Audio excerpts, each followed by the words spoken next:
Who regrets more, the one who leaves or the one who gets left? Psychology tells us that after a breakup, people genuinely feel heartache. It's not just emotional, it's physical too. The part of your brain that processes pain lights up, constantly reminding you of the separation. Breakups generally fall into two categories: initiating the breakup and being broken up with. These two scenarios lead to very different emotional journeys. So who's more likely to regret it, the person who got dumped or the one who did the dumping? And what do they go through emotionally? Let's break it down for the person who got dumped. Stage 1, denial and shock. The moment the breakup happens, it's like their brain short circuits. They're stunned, unable to process what just happened. For the first week or two, they're in a daze, walking around like a zombie. They feel this uncontrollable urge to call or text their ex, desperate to reconnect with the person they were once so close to. Sometimes they'll pick up their phone only to realize, oh, right, we're not together anymore. They're stuck in a loop of disbelief, asking themselves, did this really happen? Is this a bad dream? Stage 2, emotional chaos. At this point, their emotions are all over the place. They might act impulsively, going out drinking, revisiting places they used to go together, or bombarding their ex with messages and calls. They're clinging to the hope of reconciliation, like a drowning person grasping for anything to stay afloat.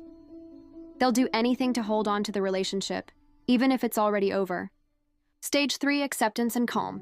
It usually takes at least a month to fully accept the breakup, and about 3 months to emotionally stabilize. By this stage, they're starting to move on. They're no longer obsessing or lashing out. Instead, they're learning to hide their feelings. And their love for their ex slowly turns into indifference or even resentment for the person who initiated the breakup. Stage 1, freedom and relief. People who initiate breakups usually do so for a few reasons. They've fallen out of love, they're bored, they found someone new, or they just can't see a future with their partner. In the first stage after the breakup, they feel a sense of freedom. It's like a bird finally escaping its cage. They're excited to embrace their new single life full of possibilities. It's like graduating from school. There's a mix of joy, excitement, and a little nervousness about what's next. Stage 2, reflection.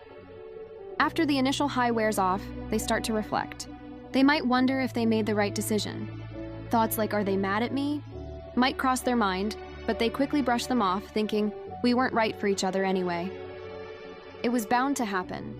Stage 3, regret. Here's the irony. As time goes on, the person who initiated the breakup starts to miss their ex more and more. If they've jumped into a new relationship, they might realize that their ex was the one who truly loved them. They start to regret their decision, feeling a deep sense of loss.